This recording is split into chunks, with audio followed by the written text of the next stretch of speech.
Capítulo 7. Política de cartera para el inversor emprendedor. Aspectos positivos. El inversor emprendedor, por definición, dedicará una buena cantidad de atención y esfuerzo a obtener de su inversión un resultado superior al generado por las inversiones ordinarias. En nuestro debate sobre la política de inversión general hemos hecho algunas sugerencias relativas a las inversiones en obligaciones que se dirigían principalmente al inversor emprendedor. Este tipo de inversores pueden estar interesados en oportunidades especiales de los siguientes tipos. 1. Obligaciones exentas de tributación de la New Housing Authority, garantizadas por la Administración de Estados Unidos. 2. Obligaciones sujetas a tributación de la New Community Authority, que también están garantizadas por la Administración de Estados Unidos. 3. Obligaciones industriales exentas de tributación emitidas por las autoridades municipales, pero atendidas por los pagos de renta realizados por empresas fuertes. En el capítulo 4 se han hecho referencias a estos inusuales tipos de emisiones de obligaciones. En el otro extremo del espectro puede haber obligaciones de menor calidad obtenibles a precios tan bajos que constituyen verdaderas oportunidades de compra de ocasión. Sin embargo, estas oportunidades se encuadrarían en el área de situaciones especiales, en las que no hay una verdadera distinción entre las obligaciones y las acciones ordinarias. Operaciones con acciones ordinarias. Las actividades que caracterizan especialmente al inversor emprendedor en el campo de las acciones ordinarias se pueden clasificar en 4 epígrafes. 1. Comprar en momentos en los que el mercado está bajo y vender en los que el mercado está alto. 2. Comprar acciones de empresas en crecimiento cuidadosamente seleccionadas. 3. Comprar emisiones de ocasión de diferentes tipos. 4. Comprar en situaciones especiales. Política de mercado general, fórmulas de coyuntura. Reservamos para el siguiente capítulo nuestra explicación sobre las posibilidades y las limitaciones de una política de entrar en el mercado cuando éste se haya deprimido y vender en las etapas avanzadas de un período de su vida.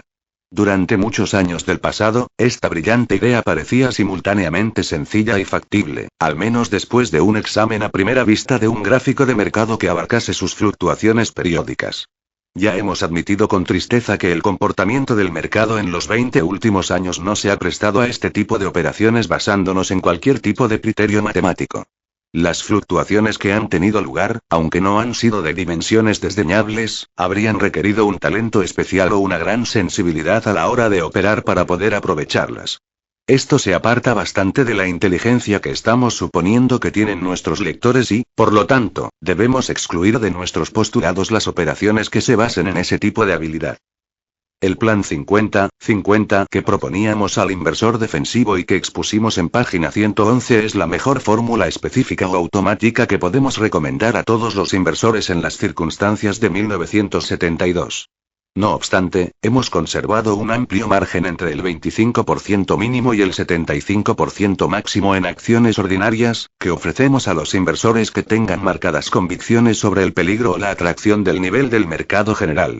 Hace 20 años, más o menos, era posible exponer detalladamente una serie de fórmulas claramente determinadas para ir modificando el porcentaje destinado a acciones ordinarias, con la confianza de que estos planes tenían utilidad práctica. Aparentemente, ha pasado la época de utilizar ese tipo de métodos y hoy en día tendría poco sentido tratar de determinar nuevos niveles para entrar y salir del mercado que se basasen en las pautas seguidas desde 1949. Es un período de tiempo demasiado breve para poder extraer de él algún tipo de guía fiable para el futuro método de las acciones de empresas en crecimiento. A todos los inversores les gustaría elegir las acciones de empresas que van a tener mejores resultados que la media durante una serie de años. Las acciones de una empresa en crecimiento podrían definirse como las acciones de una empresa que haya crecido en el pasado y que se espere que vaya a seguir haciéndolo en el futuro. Por lo tanto, parecería lógico que el inversor inteligente se concentrase en elegir un conjunto de acciones de empresas en crecimiento. A la hora de la verdad, la cuestión es algo más complicada, como trataremos de explicar. La identificación de las empresas que han tenido mejores resultados que la media en el pasado es una simple tarea estadística. El inversor puede obtener una lista de 50 o 100 empresas de ese tipo si se la pide a su agente de bolsa. Entonces, ¿por qué no se limita a elegir 15 o 20 de las acciones más prometedoras de este grupo y ¡zas! ¿Ya tiene una cartera de acciones con éxito garantizado? Esa sencilla idea tiene dos fallos. El primero es que las acciones de empresas con un buen historial y con buenas perspectivas aparentes cotizan a precios proporcionalmente elevados. Es posible que el inversor acierte en su valoración sobre las perspectivas de esta empresa y, no obstante, no consiga unos resultados especialmente positivos, por el mero hecho de que ha pagado el precio íntegro, y tal vez excesivo, de la prosperidad prevista. El segundo fallo es que su valoración sobre el futuro puede ser errónea. Un crecimiento inusualmente rápido no se puede mantener eternamente. Cuando una empresa ya ha disfrutado de una brillante expansión, el propio tamaño alcanzado hace que la repetición de sus logros resulte más difícil. En algún momento la curva de crecimiento se atenúa, y en muchos casos se viene abajo. Es evidente que si se limita el análisis a unos pocos ejemplos elegidos, con la ventaja que da el tiempo, se puede demostrar la facilidad con la que se pueden ganar o perder fortunas en el terreno de las acciones de empresas en crecimiento. ¿De qué manera se pueden juzgar con justicia los resultados generales que se pueden obtener en este campo? Creemos que es posible extraer unas conclusiones razonablemente sensatas a partir de un estudio de los resultados obtenidos por los fondos de inversión especializados en el método de selección de acciones de empresas en crecimiento. El respetado manual titulado Investment Companies, publicado anualmente por Arthur Wiesenberger y Company, miembro de la New York Stock Exchange, calcula el rendimiento anual de unos 120 fondos de crecimiento de ese tipo durante una serie de años. De esos fondos, 45 cuentan con registros que cubren 10 años o más. La ganancia general obtenida por estas empresas, sin ponderar el tamaño del fondo, llega al 108% durante la década 1961-1970, tabla 7.1, en comparación con el 105% del índice compuesto S&P y del 83% del GIA 3 en los 2 años 1969 y 1970. La mayoría de los 126 fondos de crecimiento obtuvieron peores resultados que cualquiera de los índices. Se pueden encontrar resultados similares en nuestros estudios anteriores. La consecuencia que cabe extraer es que las inversiones diversificadas en empresas en crecimiento no produjeron recompensas extraordinarias si se comparan con los resultados obtenidos por las acciones ordinarias en general. No hay ningún motivo para creer que el inversor inteligente medio, incluso con una gran dedicación de tiempo y esfuerzo, pueda conseguir mejores resultados a lo largo de los años con la compra de acciones de empresas en crecimiento que las empresas de inversión especializadas en este campo. Indiscutiblemente, estas organizaciones tienen más cerebros y más instalaciones de investigación a su disposición que usted. En consecuencia, nuestra recomendación debería ser que el inversor emprendedor se abstuviese del tipo habitual de inversión en acciones de empresas en crecimiento. Se trata de unas empresas cuyas excelentes perspectivas están plenamente reconocidas por el mercado, por lo que tales excelentes perspectivas ya están reflejadas en su relación de cotización a ganancias, que suele ser superior a 20. En el caso del inversor defensivo sugerimos un límite superior de precio de compra de 25 veces las ganancias medias de los últimos 7 años. Estos dos criterios serían más o menos equivalentes en la mayor parte de los casos. Lo más llamativo acerca de las acciones de empresas en crecimiento, consideradas en conjunto, es su tendencia a experimentar grandes oscilaciones en la cotización de mercado. Esto es cierto en el caso de las empresas de mayores dimensiones y más asentadas en el mercado, como por ejemplo General Electric e IBM, y aún más en el caso de empresas más modernas y más pequeñas que tienen éxito. Sirven de ilustración para nuestra tesis de que la principal característica del mercado de valores desde 1949 ha sido la inyección de un elemento muy especulativo en la cotización de las acciones que han conseguido los éxitos más brillantes, y que por sí mismas tendrían derecho a la calificación de óptima inversión. Disfrutan de la mejor calificación de solvencia, y pagan tipos de interés mínimos por los fondos que allegan mediante deuda. La condición de inversión de una sociedad de ese tipo puede mantenerse inalterada durante un largo período de años, pero las características de riesgo de sus acciones dependerán de las vicisitudes a las que se vean expuestas en el mercado de valores. Cuanto mayor sea el entusiasmo que sienta el público respecto de esas acciones, y cuanto más rápidamente suban en comparación con el rendimiento real de sus beneficios, mayor será el riesgo que plantean. El lector estaría en su derecho de plantearse si no es cierto que las fortunas realmente cuantiosas obtenidas con las acciones son precisamente las acumuladas por quienes contrajeron un compromiso sustancial en los primeros años de una empresa en cuyo futuro tenían gran confianza, y por quienes conservaron sus acciones originales con una fe inquebrantable mientras sus inversiones se multiplicaban por 100 o más. La respuesta es sí. Sin embargo, las grandes fortunas con inversiones en una única empresa son conseguidas casi siempre por personas que mantienen una estrecha relación con esa empresa concreta, por medio de una relación de empleo, una conexión familiar, etc., que justifica el hecho de que coloquen una gran parte de sus recursos en un único medio y mantengan su compromiso en todas las circunstancias, a pesar de las numerosas tentaciones para vender a precios aparentemente elevados a lo largo de los años. Un inversor que no tenga ese estrecho contacto personal tendrá que afrontar permanentemente la duda de si tiene una parte demasiado elevada de sus fondos en ese único medio. Cada declive, por temporal que resulte ser a la larga, acentuará su problema.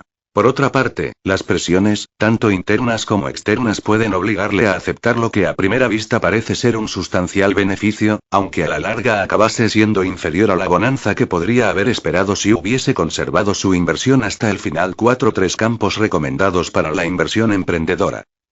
Para obtener unos resultados de inversión mejores que la media durante un periodo de tiempo prolongado es necesaria una política de selección u operación que sea adecuada en dos frentes. 1. Debe superar la prueba objetiva o racional de su sensatez subyacente y, 2. Debe ser diferente de la política seguida por la mayoría de los inversores o especuladores.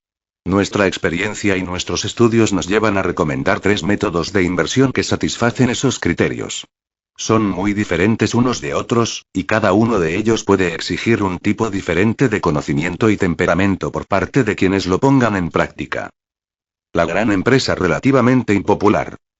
Si suponemos que el hábito del mercado consiste en sobrevalorar las acciones de empresas que han tenido un excelente crecimiento o que están de moda por algún otro motivo, es lógico suponer que el mercado minusvalorará, por lo menos en términos relativos, a las empresas que resulten impopulares por acontecimientos insatisfactorios de naturaleza temporal. Esta hipótesis podría formularse en una ley fundamental del mercado de valores, que sugiere un método de inversión que debería resultar conservador y prometedor.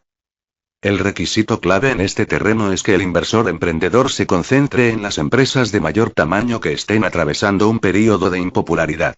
Aunque las empresas pequeñas también pueden estar minusvaloradas por motivos similares, y en muchos casos pueden incrementar sus beneficios y la cotización de sus acciones en un momento posterior, entrañan el riesgo de pérdida definitiva de la rentabilidad y también de un prolongado desinterés, por parte del mercado a pesar de la mejora de sus resultados. Las grandes empresas, por lo tanto, ofrecen una doble ventaja en relación con las otras. En primer lugar, tienen los recursos de capital y de capacidad intelectual para poder superar la adversidad y volver a disfrutar de una base de beneficios satisfactoria. En segundo lugar, es muy probable que el mercado responda con una razonable rapidez a cualquier mejora que se materialice. Una destacable demostración de la sensatez de esta tesis se encuentra en los estudios del comportamiento de las cotizaciones de acciones poco populares integradas en el Dow Jones Industrial Average. El estudio partía de la base de una inversión realizada cada año en las 6 o en las 10 acciones del DJIA que cotizaban a los menores múltiplos de los beneficios del año en curso o del año anterior. Podría decirse que eran las acciones más baratas de la lista, y su condición de barata era evidentemente el reflejo de una relativa impopularidad entre los inversores o los operadores. Adicionalmente se suponía en el estudio que estas acciones eran vendidas al final de períodos de tenencia que oscilaban entre 1 y 5 años. Los resultados de estas inversiones se comparaban con los resultados mostrados por el DJIA en su conjunto o por el grupo de acciones con el mayor multiplicador, es decir, las acciones más populares. El material detallado que tenemos a nuestra disposición cubre los resultados de adquisiciones anuales hipotéticamente realizadas en cada uno de los últimos 53 años. 5 En el período inicial, 1917-1933, este método habría resultado no rentable. Sin embargo, desde 1933 el método ha mostrado unos resultados extraordinariamente satisfactorios. En 34 pruebas realizadas por Drexel Company, en la actualidad Drexel Firestone, con períodos de tenencia de un año, de 1937 a 1969, las acciones más baratas tuvieron unos resultados claramente peores que el DJIA únicamente en 3 casos. Los resultados fueron más o menos iguales en 6 casos. Y las acciones baratas obtuvieron resultados claramente mejores que la media en 25 años. El resultado consistentemente mejor de las acciones con bajo multiplicador se muestra, tabla 7.2, en los resultados medios de períodos quinquenales sucesivos, cuando se comparan con los del DJIA y los del grupo de 10 acciones con multiplicador más alto. El cálculo de Drexel muestra además, que una inversión original de $10.000 realizada en las emisiones con multiplicador bajo en 1936, y modificada cada año con arreglo a ese principio, habría alcanzado los $66.900 para el año 1962. Las mismas operaciones realizadas con las acciones con multiplicador elevado habrían alcanzado un valor de únicamente $25.300. Por otra parte, una operación con las 30 acciones de la cesta habría incrementado los fondos originales hasta los $44.000. La idea de comprar acciones de empresas grandes poco populares, y su ejecución en grupo, tal y como se ha descrito anteriormente, resulta bastante sencilla. No obstante, al analizar empresas individuales se debe tener en ocasiones en cuenta un factor especial de importancia opuesta. Las empresas que son inherentemente especulativas porque consiguen unos beneficios que varían muchísimo suelen cotizar a un precio relativamente elevado y con un multiplicador relativamente bajo en los buenos años y, por el contrario, cotizan a precios bajos y con multiplicadores elevados en los años malos. Estas relaciones quedan de manifiesto en la tabla 7.3, que cubre las fluctuaciones de las cotizaciones de las acciones de Chrysler Corp. En estos casos, el mercado muestra un nivel suficiente de escepticismo sobre la posibilidad de mantenimiento de los beneficios excepcionalmente elevados como para valorarlos de manera conservadora, y viceversa cuando los beneficios son escasos o inexistentes. Se debe tener en cuenta que, por motivos aritméticos, cuando una empresa no gana prácticamente nada, sus acciones deben cotizar a un multiplicador elevado de esos minúsculos beneficios. A la hora de la verdad, Chrysler ha sido un caso bastante excepcional en la lista DJIA de empresas líderes y, por lo tanto, no ha afectado en gran medida a los cálculos de bajo multiplicador. Sería bastante sencillo evitar la inclusión de estas acciones anómalas en la lista de bajo multiplicador imponiendo el requisito adicional de que la cotización de la acción fuese baja en relación con los beneficios medios pasados, o imponiendo algún tipo de requisito similar. A la hora de redactar esta revisión, sometimos a prueba los resultados del método de bajo multiplicador del DJIA aplicándolo a un grupo hipotéticamente comprado a finales de 1968 y reevaluado el 30 de junio de 1971. En esta ocasión, las cifras resultaron ser bastante decepcionantes, ya que los cálculos arrojaron una gran pérdida para el grupo de bajo multiplicador de 6 o 10 empresas y un buen beneficio para el caso de las empresas con elevado multiplicador.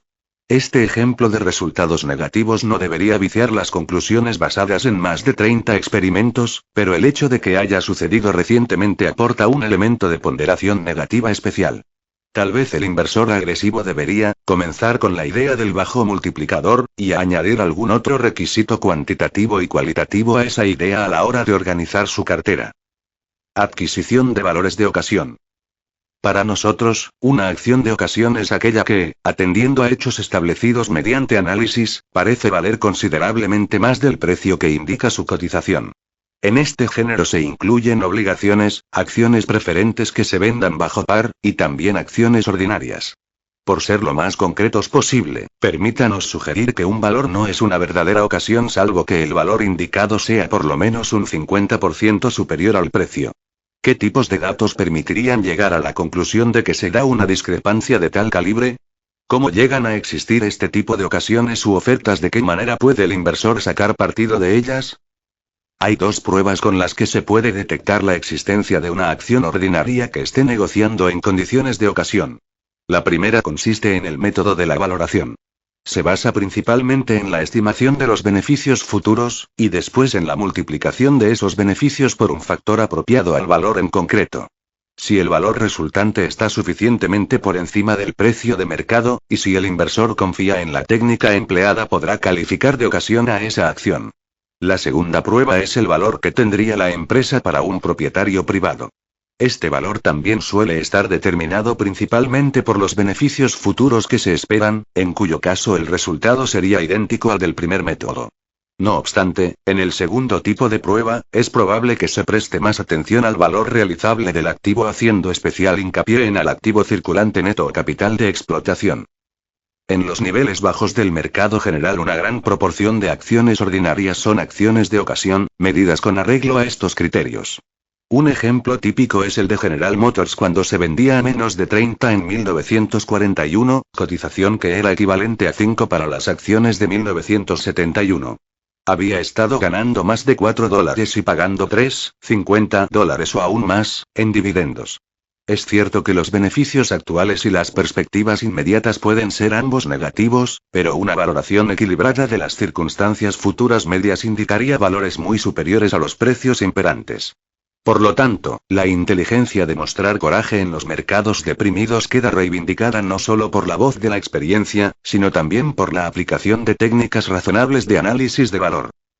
Las mismas veleidades del mercado que suelen hacer que la lista de cotización en general esté en situación de ocasión suelen provocar la existencia de muchas ocasiones individuales prácticamente en cualquier nivel del mercado. El mercado es muy dado a hacer montañas con meros granos de arena, y a convertir pequeños contratiempos en gravísimas dificultades. Incluso la mera falta de interés o de entusiasmo puede impulsar un descenso de precios hasta niveles absurdamente bajos. De este modo, existen lo que aparentemente son dos fuentes de minusvaloración. 1. Unos resultados actuales decepcionantes y, 2. Desinterés o impopularidad sostenidos a lo largo del tiempo. No obstante, ninguna de estas causas, consideradas únicamente por sí solas, puede servir de guía fiable para conseguir el éxito con una inversión en acciones ordinarias.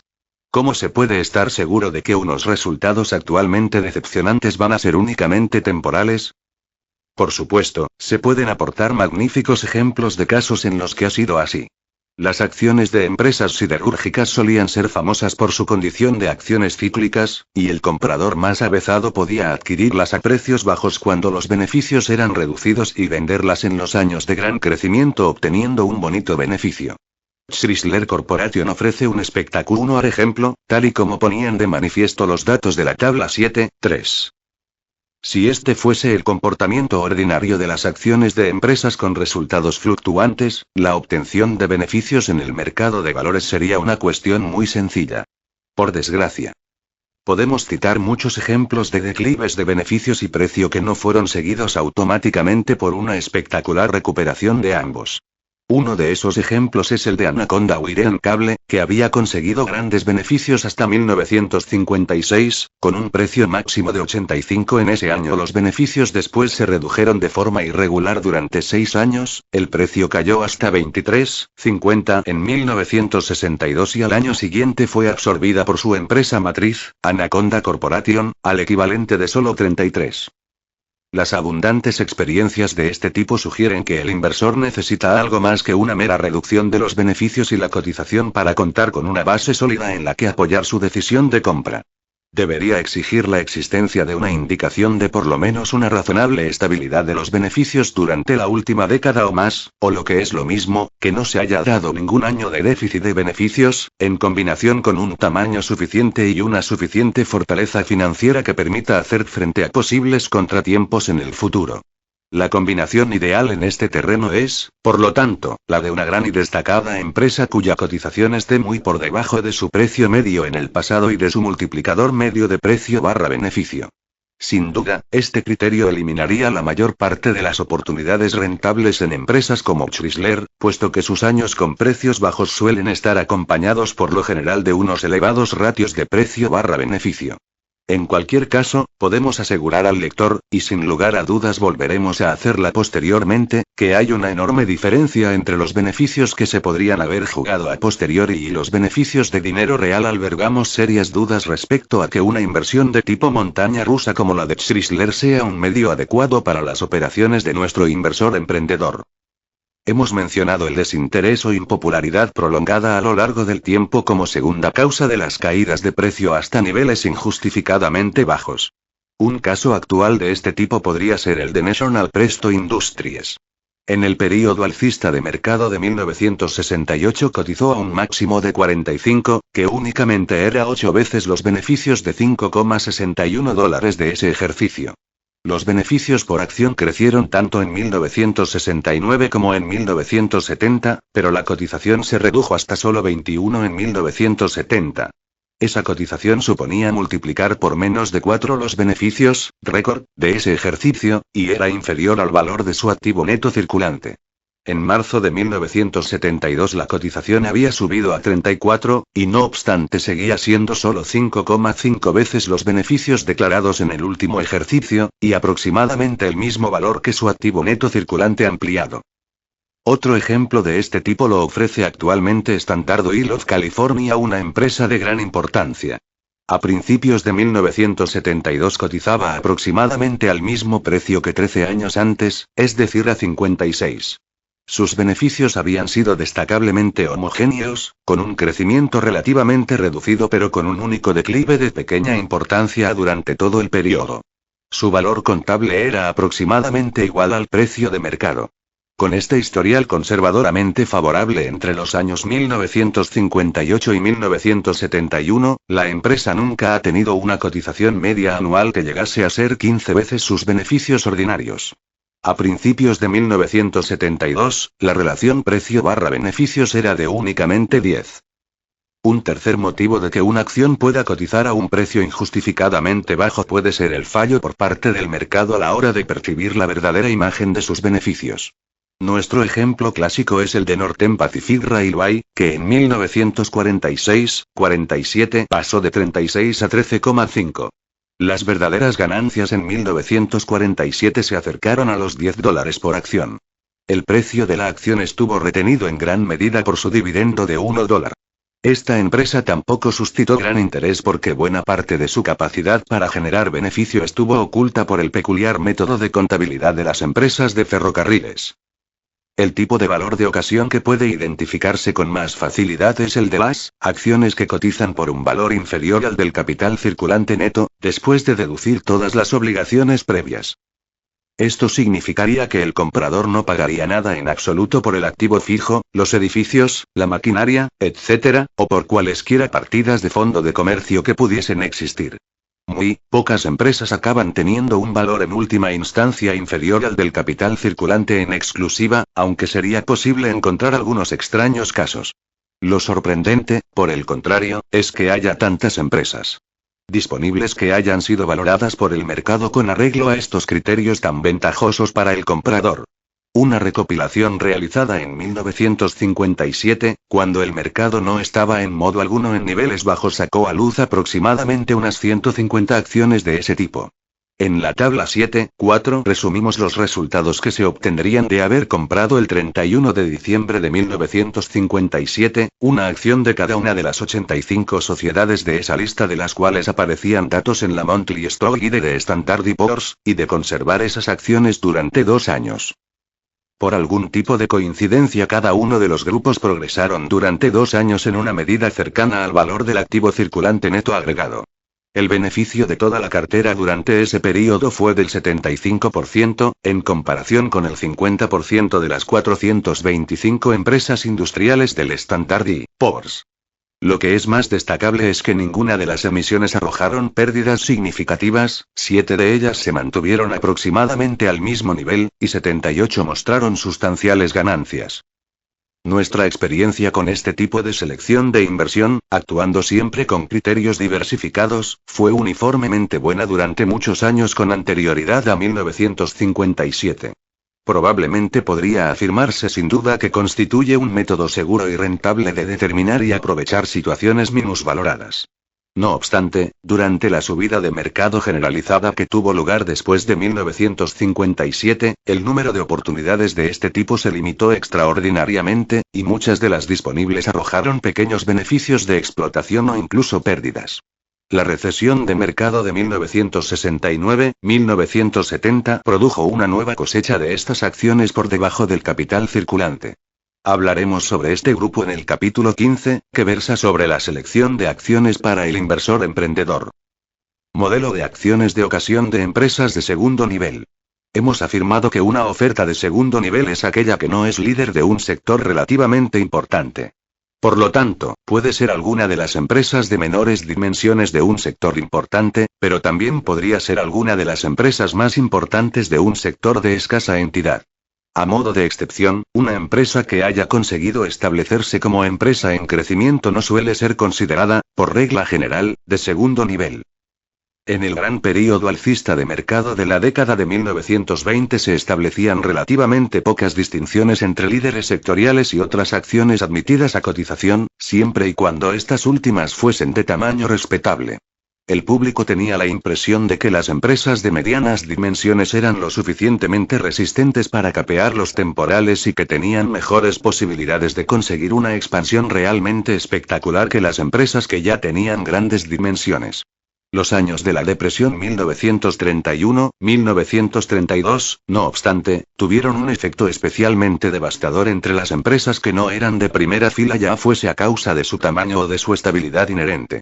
A causa de esa experiencia, los inversores han adquirido desde entonces una marcada preferencia por los líderes sectoriales y una concomitante falta de interés durante la mayor parte del tiempo por las empresas ordinarias de importancia secundaria. Esto ha significado que este último grupo tradicionalmente ha cotizado a unos precios muy inferiores en relación con los beneficios y los activos de aquellos a los que han cotizado las empresas integradas en el primer grupo. Adicionalmente, ha significado que en muchos casos el precio ha caído hasta niveles tan bajos que las acciones de estas empresas han llegado a estar incluidas en la categoría de ocasiones. Cuando los inversores rechazaban las acciones de empresas secundarias, aun cuando se vendiesen a precios relativamente bajos, estaban expresando la creencia, o el temor de que estas empresas tuviesen que enfrentarse a un futuro decepcionante. De hecho, por lo menos de manera subconsciente, calculaban que cualquier precio era demasiado elevado para estas empresas porque en el fondo estaban condenadas a la extinción, en un sentido muy similar a la teoría complementaria imperante en 1929 de que las empresas de primer orden nunca alcanzarían un precio que fuese demasiado elevado porque sus posibilidades en el futuro eran ilimitadas. Tanto una como otra opinión eran exageraciones y acabaron conduciendo a severos errores de inversión. De hecho, la sociedad cotizada de dimensiones medianas suele ser de un tamaño considerable, si se compara con las empresas que no cotizan en bolsa. No hay motivos razonables para que tales empresas no sigan operando de manera indefinida, sometidas a las vicisitudes características de nuestra economía, pero ganando, en conjunto, una rentabilidad razonable sobre su capital invertido. Esta somera revisión indica que la actitud adoptada por el mercado de valores hacia las empresas de orden secundario suele ser poco realista y, en consecuencia, suele crear, en épocas ordinarias, innumerables casos de graves minusvaloraciones. A la hora de la verdad, el período de la Segunda Guerra Mundial y la expansión de la posguerra fueron más beneficiosos para las pequeñas empresas que para las grandes, porque en aquel momento la competencia ordinaria para conseguir ventas se suspendió y las empresas de menores dimensiones pudieron ampliar sus ventas y sus márgenes de beneficio de manera más espectacular. De esta forma, en 1946 la pauta de mercado se había invertido por completo en relación con la imperante antes de la guerra. Mientras que las acciones líderes del Dow Jones Industrial Average únicamente habían subido el 40% desde finales de 1938 hasta el máximo de 1946, el índice Standard & Poor's de acciones de precio reducido se había disparado nada menos que el 280% durante ese mismo periodo. Los especuladores y muchos inversores autodidactas, haciendo gala de la escasa capacidad de recuerdo de los participantes en el mercado de valores, se lanzaron a comprar valores nuevos y antiguos de empresas poco importantes a niveles inflados. De este modo, el péndulo osciló claramente hacia el extremo contrario. El mismo tipo de valores de empresas secundarias que anteriormente había proporcionado con gran diferencia la mayor proporción de oportunidades de compras de ocasión estaba registrando en el momento presente el mayor número de ejemplos de sobrevaloración y exceso de entusiasmo irracional. De una forma diferente, este fenómeno se repitió en 1961 y 1968, momentos en los cuales se puso más interés en las nuevas ofertas de pequeñas empresas de naturaleza inferior a las secundarias, y en prácticamente todas las empresas de ciertos campos que gozaban del favor del público, como la electrónica, los ordenadores, las franquicias y otros. Como cabía esperar, la posterior caída del mercado se dejó sentir más intensamente en estos valores sobrevalorados. En algunos casos la oscilación del péndulo llegó al extremo de establecer una subvaloración definitiva e irrecuperable. Si la mayor parte de los títulos secundarios normalmente suelen estar minusvalorados, ¿qué motivo tiene el inversor para confiar en que pueda conseguir beneficios en esa situación? Si la situación persiste indefinidamente, ¿no estará siempre en la misma posición de mercado que cuando compró los títulos? La respuesta a estas preguntas es algo complicada. La obtención de beneficios sustanciosos con la compra de valores de empresas secundarias a precios de ocasión puede producirse de diversas maneras. En primer lugar, la rentabilidad por dividendo suele ser relativamente elevada. En segundo lugar, los beneficios reinvertidos son sustanciales en relación con el precio pagado y, en última instancia, acabarán afectando a la cotización. En un período de entre 5 y 7 años estas ventajas pueden acumularse y hacerse bastante cuantiosas en una cesta de inversión bien seleccionada. En tercer lugar, los períodos alcistas de mercado suelen ser más generosos habitualmente con las acciones que tienen baja cotización. De ese modo, en esos períodos las acciones que habitualmente se consideran de ocasión suelen elevarse hasta niveles por lo menos razonables. En cuarto lugar, incluso durante períodos de evolución anodina del mercado se suele producir un proceso continuo de ajuste de cotizaciones, durante el cual las acciones de empresas secundarias que estaban minusvaloradas suelen ascender por lo menos hasta los niveles normales para ese tipo de valor. En quinto lugar, los factores específicos que en muchos casos habían provocado los decepcionantes resultados de beneficios pueden corregirse, por el advenimiento de nuevas condiciones, por la adopción de nuevas políticas o por un cambio en la dirección de las empresas. En los últimos años un importante factor nuevo ha sido la adquisición de pequeñas empresas por parte de otras más grandes, normalmente en el marco de un programa de diversificación. En estos casos, la retribución abonada ha sido prácticamente siempre generosa, muy por encima de los niveles de ocasión vigentes no mucho antes. Cuando los tipos de interés eran muy inferiores a los de 1970, el campo de los títulos de ocasión se extendía a las obligaciones y acciones preferentes que se vendían con grandes descuentos en relación con el importe que daban derecho a reivindicar. Actualmente tenemos una situación diferente en la que incluso títulos bien garantizados se venden con grandes descuentos si sus cupones tienen intereses del 4,5% o menos, por ejemplo. Uno de ellos son las obligaciones de American Telephone y Telegraph al 2,625%, con vencimiento en 1986, que se vendían a niveles tan bajos como 51 en 1970. Las obligaciones al 4,5% de derecho, con vencimiento en 1983, que se vendían por cantidades tan bajas como 62. Bien puede darse el caso de que estas hayan sido oportunidades de compra de ocasión antes de que pase mucho tiempo, si los tipos de interés imperantes descendiesen sustancialmente. Para encontrar emisiones de obligaciones de ocasión en el sentido más tradicional del término, probablemente deberíamos volver nuestra mirada una vez más a las obligaciones de primera hipoteca de los ferrocarriles que se encuentran actualmente con dificultades financieras, y que se venden en la franja de los 20 o los 30. Estas situaciones no son para el inversor inexperto. A falta de una verdadera capacidad para percibir los valores en este campo, pueden pillarse los dedos. Sin embargo, existe la tendencia subyacente de cargar excesivamente las tintas en las bajadas de mercado en este campo. En consecuencia, el grupo en conjunto ofrece una invitación especialmente prometedora para llevar a cabo un análisis cuidadoso y valiente. En la década que concluyó en 1948, el grupo multimillonario de obligaciones de ferrocarril impagadas ofreció numerosas oportunidades espectaculares en este sentido. Tales oportunidades han sido bastante escasas desde entonces. No obstante, parece probable que vuelvan a repetirse en la década de 1970. Situaciones especiales o rescates. No hace mucho tiempo este era un terreno que prácticamente podía garantizar en todo momento una atractiva tasa de rendimiento a los que supiesen manejarse en él. Además, esto era posible prácticamente en todo tipo de situación de mercado general. De hecho, ni siquiera era un territorio prohibido a los miembros del público en general. Los que se sentían atraídos por este tipo de actividad podían aprender las técnicas y llegar a ser practicantes bastante hábiles sin necesidad de grandes estudios académicos o períodos de aprendizaje.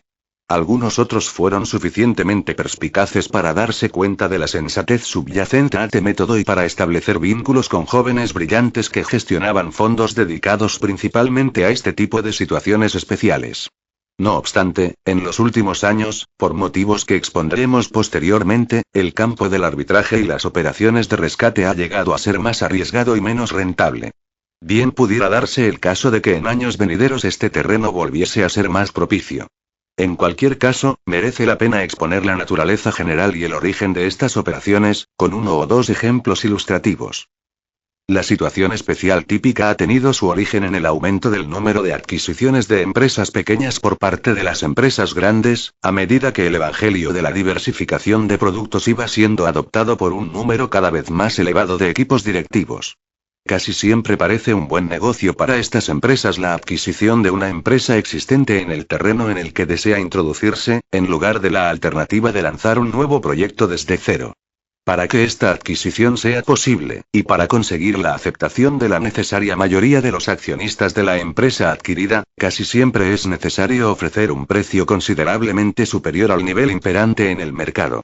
Estas operaciones empresariales siempre han ofrecido interesantes oportunidades de beneficio para aquellos que han estudiado este terreno y tienen una buena capacidad de juicio, reforzada por una amplia experiencia. Los inversores hábiles consiguieron grandes cantidades de dinero no hace muchos años mediante la adquisición de obligaciones de empresas ferroviarias inmersas en procesos concursales, obligaciones que sabían que valdrían mucho más de lo que les habían costado cuando esas empresas fuesen finalmente reorganizadas. Después de la promulgación de los planes de reorganización surgía un mercado para los nuevos títulos que negociaban en condiciones cuando se emitan. Estos nuevos títulos casi siempre se vendían por una cifra considerablemente superior al coste de las viejas emisiones que iban a ser canjeadas por ellos. Siempre existía el riesgo de que los planes no se consumasen o de que se produjesen demoras imprevistas, pero en conjunto estas operaciones de arbitraje resultaron ser extraordinariamente rentables. Se produjeron oportunidades similares como consecuencia de la escisión de las sociedades de cartera concesionarias de servicios y suministros públicos en aplicación de la legislación promulgada en 1935. Prácticamente todas estas empresas acabaron valiendo considerablemente más cuando dejaron de ser sociedades pertenecientes a una sociedad de cartera y se convirtieron en un grupo de empresas operativas independientes. El factor subyacente en este terreno es la tendencia que tiene el mercado de valores a minusvalorar los títulos que están afectados por algún tipo de proceso judicial complicado. Tradicionalmente, había un aforismo en Wall Street que decía: nunca te metas en juicios. Puede ser un buen consejo para el especulador que esté tratando de llevar a cabo acciones rápidas con sus carteras. Sin embargo, la adopción de esta actitud por parte del público en general acabará creando oportunidades de compra de ocasión en los valores afectados por esa actitud, puesto que el prejuicio en contra de estas empresas hará que sus acciones coticen a niveles injustificadamente bajos. El aprovechamiento de las situaciones especiales es una rama técnica de la inversión que exige una mentalidad y una dotación un tanto inusual. Probablemente, solo una pequeña parte de nuestros inversores emprendedores acabarán dedicándose a esta actividad, y este libro no es el medio adecuado para exponer sus complicaciones. Consecuencias más generales de nuestras reglas de inversión. La política de inversión, tal como ha sido desarrollada en este libro, depende en primer lugar de una decisión adoptada por el inversor que tiene que optar por una función defensiva, pasiva, o agresiva, emprendedora. El inversor agresivo debe tener un conocimiento considerable de los valores de los títulos, suficiente, de hecho, para considerar que sus operaciones con valores son equivalentes a una actividad empresarial. En esta filosofía no hay espacio para una postura intermedia, ni una serie de escalones entre la situación pasiva y la situación agresiva. Muchos, tal vez la mayoría, de los inversores tratan de colocarse en esa categoría intermedia. En nuestra opinión es una solución de compromiso que tiene más probabilidades de generar decepciones que logros positivos. Como inversor no puede pretender convertirse, si quiere actuar de manera razonable, en medio empresario y pensar en tener la mitad de los beneficios normales con sus fondos.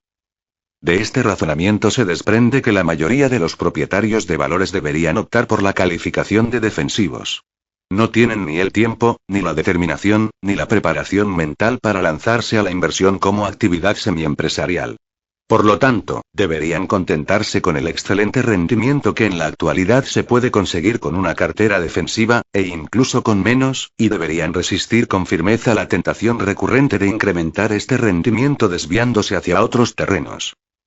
El inversor emprendedor podría lanzarse justificadamente a cualquier operación con valores para la cual su formación y su capacidad de juicio sean adecuadas y que parezca suficientemente prometedora medida con arreglo a criterios empresariales establecidos. En nuestras recomendaciones y advertencias para este grupo de inversores hemos tratado de aplicar tales criterios empresariales. En los destinados al inversor defensivo nos hemos guiado principalmente por los 3 requisitos de seguridad subyacente, sencillez de elección y promesa de resultados satisfactorios, tanto en términos psicológicos como aritméticos. El uso de estos criterios nos ha llevado a excluir del campo de las inversiones recomendadas una serie de tipos de valores que normalmente se consideran adecuados para varios tipos de inversores. Estas prohibiciones se enumeraron en nuestro primer capítulo, en la página 47. Analicemos de una manera algo más detallada que antes las nociones implícitas en estas exclusiones. Hemos desaconsejado la compra a precio completo de 3 categorías de títulos importantes. 1. Obligaciones extranjeras, 2. Acciones preferentes ordinarias, y 3. Acciones ordinarias secundarias, incluidas, por supuesto, las ofertas originales de ese tipo de títulos. Con la expresión precio completo nos referimos a un precio cercano a la par en el caso de obligaciones o acciones preferentes, y a precios que representan más o menos el valor justo empresarial de la empresa en caso de acciones ordinarias. La inmensa mayoría de los inversores defensivos deben evitar estas categorías, sea cual sea el precio. El inversor emprendedor deberá comprarlas únicamente cuando sean obtenibles a precios de ocasión, que ya hemos afirmado que son los precios que no son superiores a 2/3 del valor de tasación de los valores. ¿Qué ocurriría si todos los inversores se guiasen por nuestros consejos sobre estas cuestiones? Esta cuestión se abordó en lo que respecta a las obligaciones extranjeras en la página 164, y no tenemos que añadir nada a lo que dijimos en aquel momento.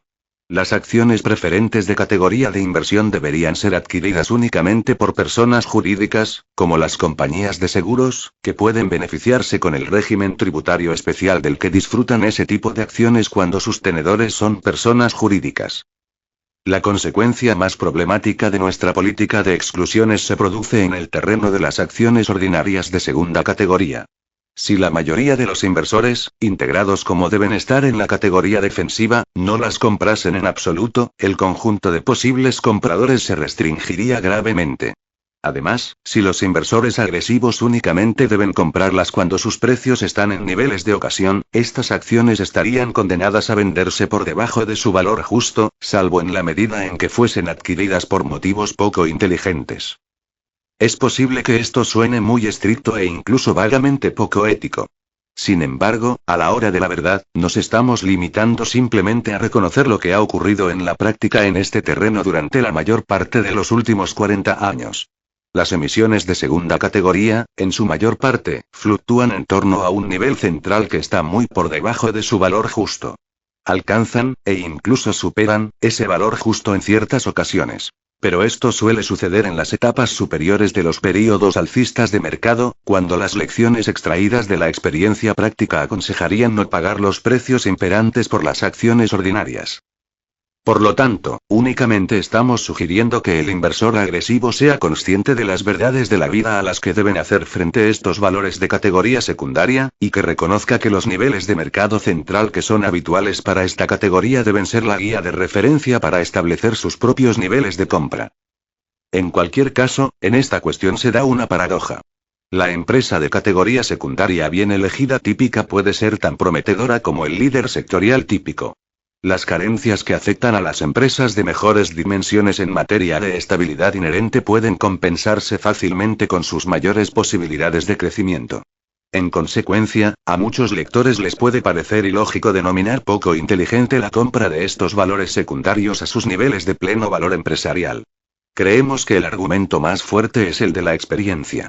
La historia financiera indica claramente que el inversor puede esperar resultados satisfactorios, de media, con las acciones ordinarias de categoría secundaria únicamente si las compra por un valor inferior al que tendrían para un propietario particular, es decir, si las compra de ocasión. La última frase indica que este principio se refiere al inversor ordinario externo. Cualquier persona que pueda controlar una empresa secundaria, o que forme parte de un grupo cohesionado que ejerza dicho control, estaría absolutamente justificado para comprar las acciones con los mismos criterios que si estuviese invirtiendo en una sociedad no cotizada u otro tipo de empresa particular. La distinción entre las dos situaciones, y entre las políticas de inversión que se deben aplicar en cada una de ellas, en lo que respecta a personas de dentro y fuera de la empresa, adquiere más importancia a medida que se reduce la importancia de la propia empresa. Una característica esencial de una empresa de primer orden o líder es que una acción única, por sí sola, suele valer tanto como una acción perteneciente a un bloque de control. En las empresas de categoría secundaria el valor de mercado medio de una acción independiente es sustancialmente menor que el valor que tiene para el propietario que ejerce el control.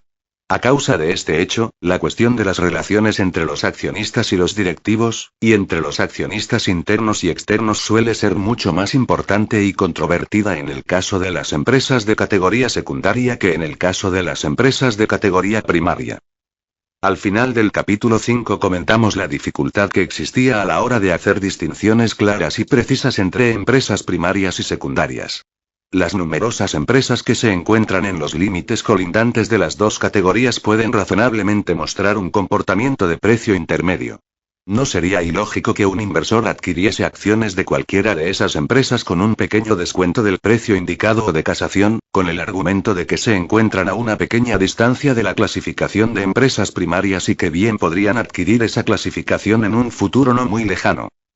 Por lo tanto, la distinción entre empresas de categoría primaria y secundaria no tiene por qué hacerse con excesiva precisión. Dado que, si se estableciese de manera precisa y tajante, una pequeña diferencia de calidad debería producir una gran diferencia en el precio de compra que estaría justificado.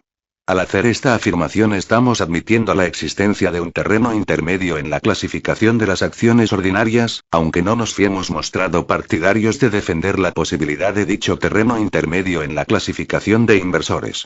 Nuestro argumento para esta aparente incongruencia es el siguiente. No se desprende un grave perjuicio de la existencia de algún cierto nivel de incertidumbre a la hora de evaluar un único valor, porque estos casos son excepcionales y la cuestión no tiene una gran trascendencia.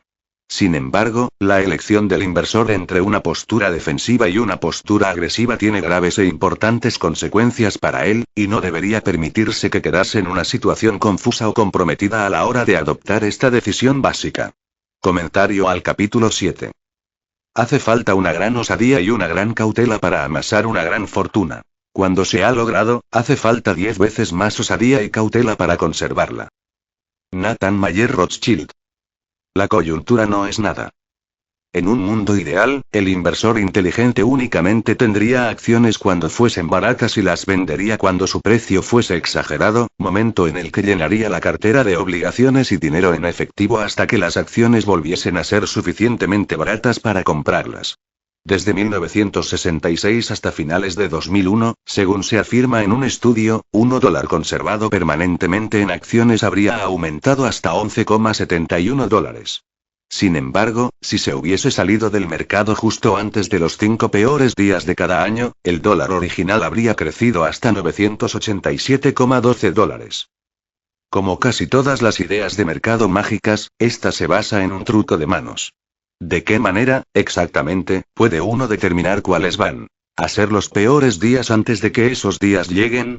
El 7 de enero de 1973, el New York Times publicó una entrevista con uno de los principales pronosticadores financieros del país, que animaba a los inversores a comprar acciones sin ningún tipo de duda. Solo en casos muy poco frecuentes se dan las circunstancias para poder confiar tan incondicionalmente en que el mercado va a evolucionar al alza como ahora. Ese pronosticador se llamaba Alan Greenspan y solo en ocasiones muy poco frecuentes alguien se ha equivocado tan incuestionable y claramente como lo hizo aquel día el futuro presidente de la Reserva Federal. 1973 y 1974 resultaron ser los peores años de crecimiento económico y del mercado valores desde la Gran Depresión. ¿Pueden los profesionales evaluar la coyuntura de mercado mejor que Alan Greenspan? No veo ningún motivo para no pensar que la mayor parte de la crisis ya ha quedado atrás, declaró Kate Leary Lee, presidenta de la firma de evaluación de coyuntura de mercado de RM Leary Co. El 3 de diciembre de 2001.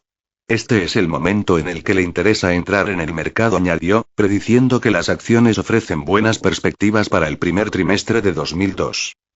Durante los 3 siguientes meses, las acciones consiguieron una diminuta rentabilidad de 0,28%, resultados que estaban 1,5 puntos porcentuales por debajo de los conseguidos por el dinero en metálico.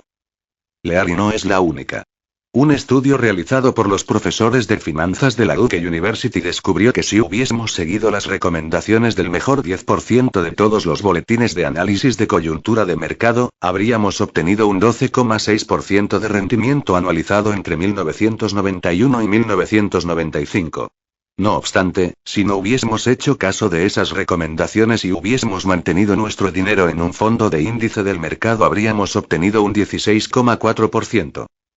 Como el filósofo danés Søren Kierkegaard indicó, la vida solo se puede entender mirando hacia atrás, pero se debe vivir mirando hacia adelante.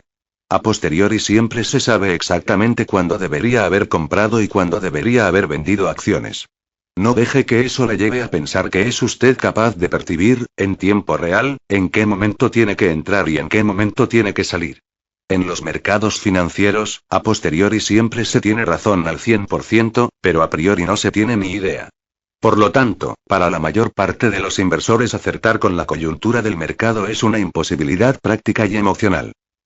Todo lo que sube, como los cohetes espaciales que aumentan de velocidad a medida que ascienden hacia la estratosfera, las acciones de empresas en crecimiento parecen, en ocasiones, que desafían a la gravedad. Observemos las trayectorias de 3 de las acciones que experimentaron mayor crecimiento en una década de 1990: General Electric, Home Depot y Sun Microsystems, véase la figura 7.1. Todos los años desde 1995 hasta 1999, cada una de ellas aumentó de tamaño y fue más rentable. Los ingresos se duplicaron en Sun y se multiplicaron por más de 2 en Home Depot. Según Value Line, los ingresos de GEA aumentaron el 29%. Sus beneficios aumentaron el 65%. En Home Depot y Sun los beneficios por acción prácticamente se multiplicaron por 3. No obstante, también estaba pasando otra cosa, una cosa que no habría sorprendido a Graham en absoluto. Cuanto más rápidamente crecían estas empresas, más caras resultaban sus acciones. Cuando las acciones crecen más deprisa que las empresas, los inversores siempre acaban lamentándolo. Como muestra la figura 7.2. Una gran empresa no es una gran inversión si se paga demasiado por sus acciones. Cuanto más sube una acción, más probable parece que siga subiendo. Sin embargo, esa creencia instintiva queda radicalmente contradicha por la ley fundamental de la física financiera. Cuanto más grandes se hacen, más lentamente crecen. Una empresa de $1.000 millones puede duplicar sus ventas con una relativa facilidad. Sin embargo, ¿a dónde puede ir una empresa de $50.000 millones para encontrar otros $50.000 millones de volumen de actividad? Las acciones de empresas en crecimiento resultan interesantes de comprar cuando sus precios son razonables, pero cuando su ratio de precio a beneficio sube muy por encima de 25 o 30, la cosa se pone fea. La periodista Carol Loomis descubrió que de 1960 a 1999, únicamente 8 de las 150 mayores empresas recogidas en la lista Fortune 500 consiguieron incrementar sus beneficios en una media anual de por lo menos el 15% durante 2 décadas. Analizando 5 décadas de datos, la firma de investigación Sanford C. Bernstein Co. demostró que únicamente el 10% de las grandes empresas estadounidenses habían incrementado sus beneficios en el 20% durante por lo menos 5 años consecutivos. Únicamente el 3% habían crecido el 20% durante un período mínimo de 10 años sucesivos. Y ninguna empresa lo había logrado durante 15 años consecutivos. 7. Un estudio académico de miles de acciones de empresas estadounidenses que cubría el período entre 1951 y 1998 descubrió que a lo largo de todos los períodos de 10 años los beneficios netos crecían una media del 9,7% anual. Sin embargo, para el 20% de ese grupo compuesto por las mayores empresas, los beneficios crecían una media anual de solo el 9,3%. Hay muchos líderes empresariales que no son capaces de comprender estas probabilidades, véase el recuadro de la página 212. El inversor inteligente, no obstante, no se interesa por las acciones de empresas de gran crecimiento cuando son más populares, sino cuando algo va mal. En julio de 2002, Johnson & Johnson anunció que las autoridades supervisoras federales estaban investigando acusaciones sobre fraude contable en una de sus fábricas de medicamentos, y sus acciones perdieron el 16% en un único día. Ese descenso hizo que la cotización de las acciones de J&J pasase de un PER de 24 a uno de 20, respecto de los beneficios de los 12 meses anteriores. En este nivel menor, Johnson y Johnson podía volver a convertirse en una acción de una empresa en crecimiento con margen para crecer, con lo que se convertiría en un ejemplo de lo que Graham denominaba la gran empresa relativamente impopular. Este tipo de impopularidad temporal puede crear riqueza duradera, al ofrecemos la oportunidad de comprar una gran empresa a un buen precio. Hiperpotencial para la hiperpropaganda. Los inversores son las únicas personas que pueden caer presa del espejismo de que el hipercrecimiento puede sostenerse indefinidamente. En febrero del año 2000, se preguntó al consejero delegado de Nortel Networks, John Roth, cuánto más era capaz de crecer su gigantesca empresa de fibra óptica. El sector está creciendo entre el 14% y el 15% al año, replicó Roth, y nosotros vamos a crecer 6 puntos más deprisa que eso. Para una empresa de nuestro tamaño, son unas perspectivas embriagadoras. La cotización de las acciones de Nortel, que ya habían subido el 51% al año durante los 6 años anteriores, había alcanzado un múltiplo de 87 respecto de la cifra que Wall Street estaba suponiendo que podría ganar en el año 2000. ¿Estaba sobrevalorado el precio de las acciones? Nos estamos acercando, se encogió de hombros Roth, pero sigue habiendo mucho espacio para incrementar nuestra valoración a medida que vayamos poniendo en práctica la estrategia inalámbrica. Después de todo, añadió, Cisco System estaba cotizando a 121 veces sus beneficios previstos. En cuanto a Cisco, en noviembre del año 2000, su consejero delegado, John Chambers, insistió en que su empresa podría seguir creciendo por lo menos el 50% al año. La lógica, declaró, nos indica que esto podría ser la escapada definitiva. La cotización de las acciones de Cisco había experimentado una gran retracción, en aquel momento se encontraba en un nivel que suponía multiplicar solamente por 98 los beneficios del ejercicio anterior, y Chambers animaba a los inversores a que comprasen. ¿Por quién van a apostar?, preguntó. Esta puede ser la oportunidad. Al contrario, estas empresas de crecimiento se contrajeron y sus sobrevaloradas acciones se marchitaron. Los ingresos de Nortel se redujeron al 37% en el año 2001, y la empresa perdió más de $26.000 millones aquel año. Los ingresos de Cisco se incrementaron el 18% en el año 2001, pero la empresa acabó con una pérdida neta de más de $1.000 millones. Las acciones de Nortel, que cotizaban a $113,50 cuando Roth pronunció aquellas palabras, concluyeron el año 2002 a $1,65. Las acciones de Cisco, que cotizaban a $52 cuando Chambers afirmó que su empresa estaba a punto de escaparse del pelotón, se vinieron abajo hasta los $13. Desde entonces, ambas empresas han sido más discretas a la hora de predecir su futuro. ¿Debería poner todos sus huevos en una única cesta? Ponga todos sus huevos en una única cesta, y después vigile esa cesta, proclamó Andrew Carnegie hace un siglo. No disperse sus fuerzas, los grandes éxitos en la vida se consiguen con la concentración. Como señala Graham, las fortunas grandes de verdad conseguidas en la bolsa son las de personas que acumularon todo su dinero en una única inversión que conocían extraordinariamente bien. Prácticamente todas las personas más ricas de Estados Unidos pueden atribuir su riqueza a una inversión concentrada en una única industria o incluso en una única empresa, pensemos en Bill Gates y Microsoft, Sam Walton y Walmart, o en los Rockefeller y Standard Oil. La lista Forbes 400 de los estadounidenses más ricos, por ejemplo, ha estado dominada por fortunas sin diversificar desde que fue recopilada por primera vez en 1982. No obstante, prácticamente ninguna pequeña fortuna se ha ganado de esa forma, y no hay muchas grandes fortunas que se hayan conservado de esa manera. Lo que Carnegie se olvidó de mencionar es que la concentración también da lugar a la mayor parte de los grandes fracasos de la vida. Vuelva a examinar la lista de los ricos de Forbes. En 1982, el patrimonio neto de un miembro del Forbes 400 era de 230 millones. Para estar presente en el Forbes 400 de 2002, el miembro medio del Forbes de 1982 únicamente tendría que haber conseguido una rentabilidad anual media del 4,5% sobre su patrimonio, durante un período en el que hasta las cuentas bancarias rindieron mucho más que esa cifra y el mercado de valores obtuvo una media anual de 13,2%. ¿Cuántas de las fortunas del Forbes 400 de 1982 seguían en la lista 20 años después? Únicamente 64 de los miembros originales, un escaso 16% seguían en una lista en el año 2002. Al mantener todos sus huevos en la cesta única que les había permitido entrar en la lista, en sectores que en el pasado habían experimentado crecimientos espectaculares, como el petróleo y el gas, o los aparatos informáticos, o la fabricación básica, el resto de los miembros desaparecieron de una lista. Cuando llegaron los malos momentos, ninguna de estas personas, a pesar de las grandes ventajas que pueden acarrear los patrimonios inmensos, estaban correctamente preparadas. Únicamente fueron capaces de quedarse paradas y cerrar los ojos ante el horroroso crujido provocado por la economía, en cambio constante mientras trituraba su única cesta y todos sus huevos que tenían depositados en ella. La cesta de las oportunidades.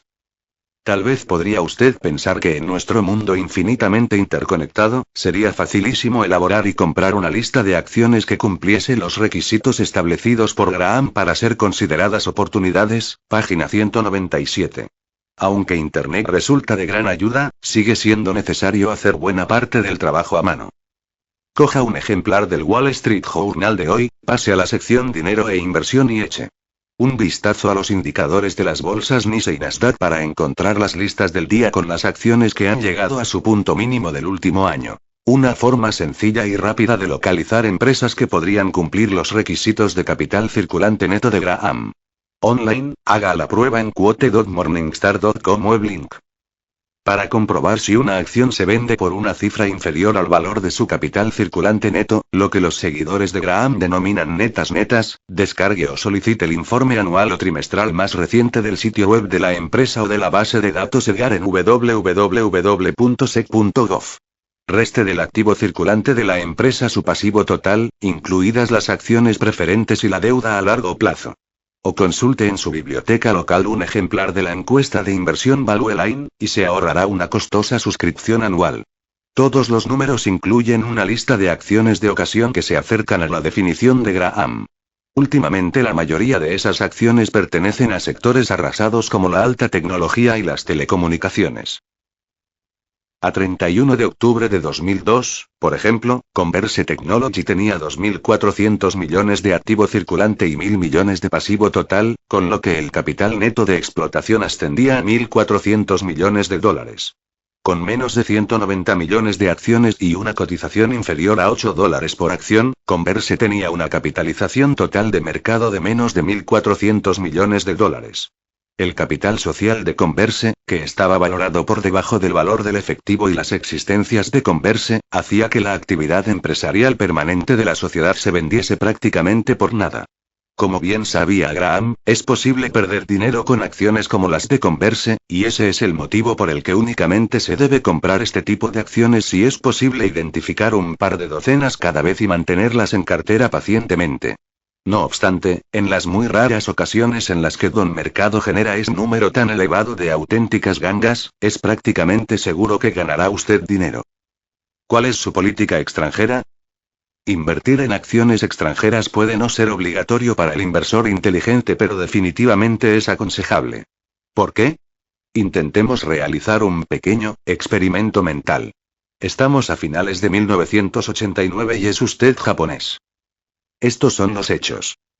Durante los 10 últimos años, su mercado de valores ha ganado una media anual del 21,2%, muy por encima del 17,5% de ganancias anuales de Estados Unidos. Las empresas japonesas están comprando todo lo que encuentran en Estados Unidos, desde el campo de golf de Pebble Beach hasta el Rockefeller Center. Mientras tanto, empresas estadounidenses como Drexel Burnham Lambert, Financial Corp. of America y Texaco están quebrando. El sector de alta tecnología estadounidense se muere. El de Japón experimenta un crecimiento explosivo. En 1989, en la Tierra del Sol naciente, la única conclusión a la que se podía llegar era que invertir fuera de Japón era la idea más estúpida jamás concebida, desde la de fabricar máquinas expendedoras automáticas de sushi. Naturalmente, usted invertiría todo su dinero en acciones de empresas japonesas. ¿El resultado? A lo largo de la siguiente década, perdería aproximadamente 2/3 de su dinero. ¿La lección? No es que nunca se deba invertir en mercados extranjeros como el de Japón. La lección es que los japoneses nunca deberían haber mantenido todo su dinero en el mercado de origen. Tampoco debería hacerlo usted.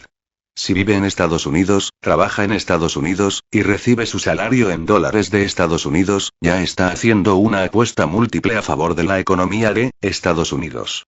Para ser prudente, debería poner parte de su cartera de inversión en otro lugar, simplemente porque nadie, en ningún lugar, puede estar seguro nunca de lo que va a pasar en el futuro en su país de origen o en el extranjero. Destinar hasta un tercio del dinero que se invierte en fondos de inversión que tengan acciones extranjeras, incluidas las de empresas de economías emergentes, es útil para asegurarse frente al riesgo de que el país de origen no siempre sea el mejor lugar del mundo para invertir.